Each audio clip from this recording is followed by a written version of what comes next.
Salut à toi l'ami, bienvenue sur la chaîne Stormbike. Si tu aimes cette vidéo, n'oublie pas de liker et de t'abonner.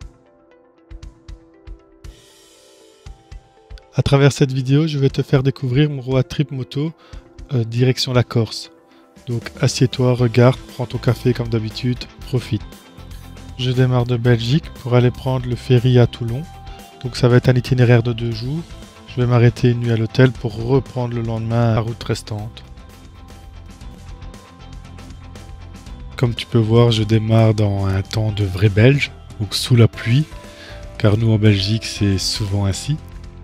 Mais bon, motivé, je me dis, arriver en Corse, il va faire bon, arriver dans le sud de la France, il fera bon. Ou finalement pas, car il a plu tout le long.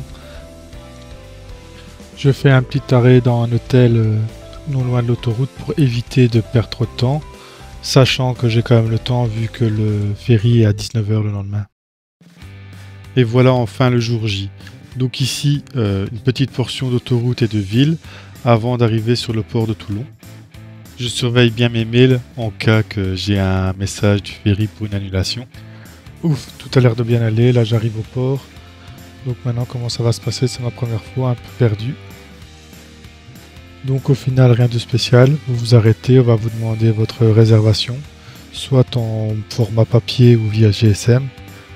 Vous le montrez, vous le scannez et de là ils vont vous mettre une petite étiquette sur votre moto et vous en donnez une en main pour votre cabine et vous retrouvez dans le bateau. Et l'étiquette c'est celle-ci que vous pouvez voir sur le pare-brise moto, c'est juste un code barre en fait pour scanner. Voilà, l'heure de l'embarcation est arrivée. L'angoisse de l'inconnu commence à se faire ressentir et une tonne de questions commencent à me venir en tête. Style, j'espère qu'il n'y aura pas de tempête. Et si la tempête, le bateau il pourrait couler ou pas? Et s'il coule et quoi? Je vais vivre Titanic avec ma moto? Non mais, blague à part, le stress se faisait vraiment ressentir à ce moment. Je me disais, même là à la rampe, est-ce que ça glisse pas? Ma moto, ils vont bien l'attacher, ils vont pas bien l'attacher.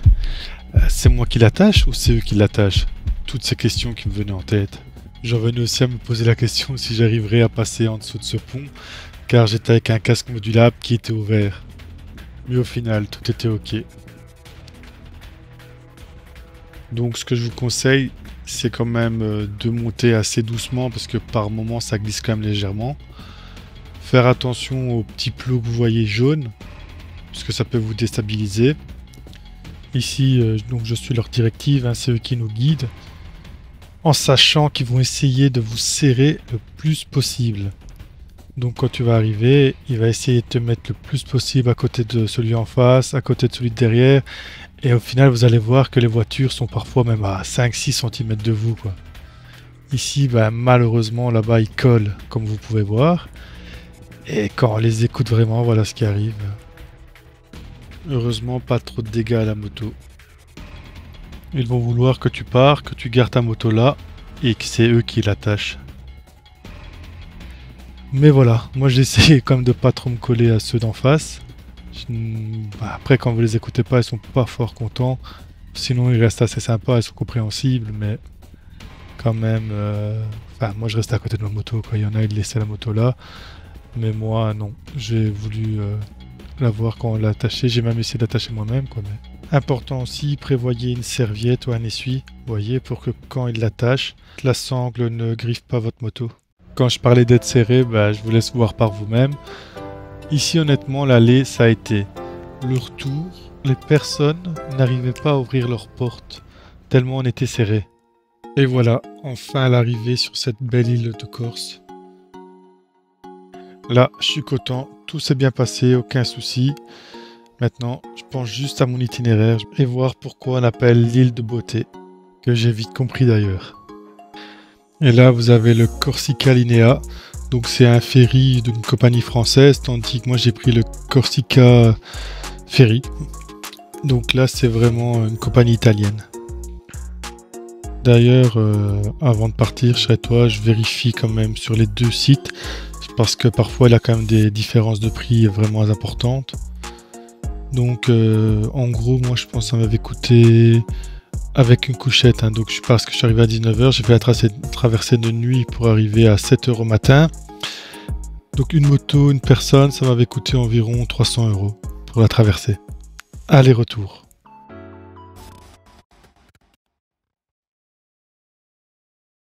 Tiens, bizarre, plus d'image.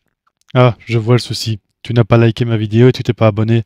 Allez, je te laisse faire tant que je reprends la vidéo. Ici, mon itinéraire, c'est arriver Bastia. Donc, commencer par faire le Cap Corse, passer par Saint-Florent, puis direction l'île Rousse, Calvi, pour après aller direction Ota, Porto. Allez, go pour le Cap Corse. Je te laisse profiter de ces magnifiques panoramas. Honnêtement, entre virage, mer et montagne, c'est juste magnifique. Je savais que ça allait être beau, mais je m'attendais pas à aussi beau. Là, je vais principalement longer la mer, mais les routes sont superbes. Franchement, l'asphalte, elle est nickel, ça accroche. Bon, malheureusement, j'ai eu un peu de pluie encore, mais rien que le paysage et les virages me faisaient oublier qu'il pleuvait.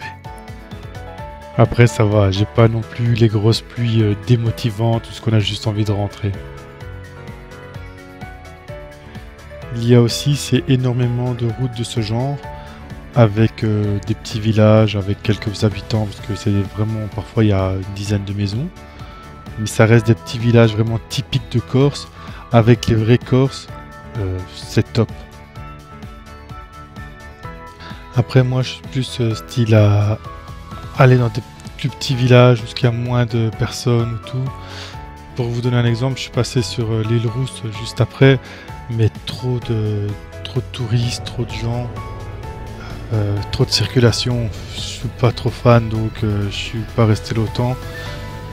J'ai repris la route pour reprendre des petites routes comme ça, parce que je suis un peu plus seul, voire on croise une moto ou deux, mais voilà, il n'y a pas de bouchon, il n'y a pas de feu rouge, il n'y a rien, et c'est vraiment ça que moi j'aime. Si je me rappelle bien, pour faire le tour de Cap Corse, j'avais mis entre 4 et 5 heures en roulant à mon aise, en m'arrêtant, en visitant. Après, j'essayais quand même de me limiter, car si je m'écoutais, chaque tournant je m'arrêtais, parce que en gros, j'avais l'impression que après chaque tournant, il y avait quelque chose de nouveau à découvrir. Et c'est vraiment le cas, parce qu'en fait, c'est vrai que les animaux ici sont en liberté, donc on rend compte aussi, c'est des animaux, comme vous pouvez voir, en liberté. Donc ici, il y a des vaches, des chèvres, des cochons. J'ai même vu une tortue. Honnêtement, à ce moment, avec tout ce que je vois, donc nature, animaux et tout, j'ai l'impression d'être un enfant auquel on vient d'offrir le cadeau de ses rêves. Car là, c'est mon premier jour sur l'île, et donc je suis simplement occupé d'aller vers donc Porto Ota, la direction où je vais rester pendant une semaine. Et là, déjà, tout ce que je vois, c'est juste magnifique. Et en fait, je me dis, bah, c'est juste le début. Si ça, c'est comme ça et que ça continue, bah, ça va être juste super en fait. Et je peux déjà te le dire, ça l'a vraiment été. Et ce qui est bon aussi à savoir, c'est que sur l'île, pour les Belges, il n'y a pas d'essence 98. Pour les Français, c'est de la 98, donc il n'y a pas. Il n'y a que de la 95, donc de la 95 si on parle français. Donc ça c'est bon à savoir, donc les ponts vont juste avoir de la 95 en essence. Ici il ne pleut plus, c'est l'occasion de te montrer comment ça donne vue du ciel.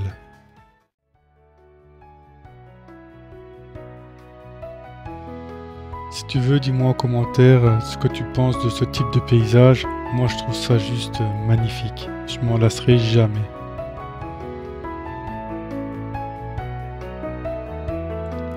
Une lunette, un tuba, et tu vas nager avec les poissons, voir les dauphins car il y en a là-bas.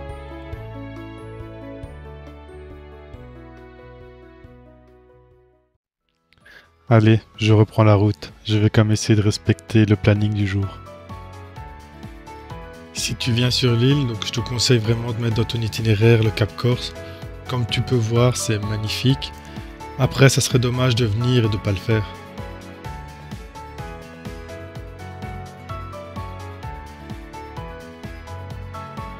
Si tu veux faire le Cap Corse, ce que je te conseille, donc, c'est de programmer l'arrivée sur Bastia. Ainsi, de là, tu sais directement prendre le Cap Corse sur l'itinéraire où ce que tu iras. Et ça va vraiment te faire un gain de temps, car si maintenant tu le fais par après, tout dépendra le lieu où ce que tu es. Mais sache que ne fût-ce que 60 km en Corse, tu vas peut-être mettre 1h30 pour les parcourir, tellement les routes sont sinueuses. Dis-toi qu'il y a énormément de choses à voir et à faire. Il vaut mieux que tes itinéraires soient travaillés de manière optimale, de façon à ce que tu puisses vraiment profiter à 100% de l'île et voir le plus de choses possible. Si tu aimes les plages, il y a aussi des plages magnifiques, dont Santa Giulia, qui est reconnue la plus belle plage d'Europe, je pense.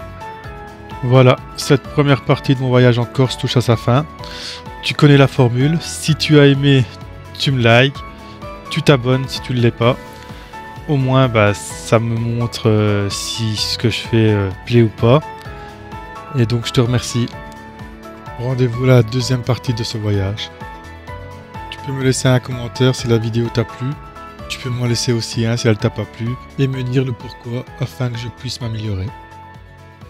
Si tu as aimé les paysages que tu as vus, dis-toi que c'est juste le début d'une longue série.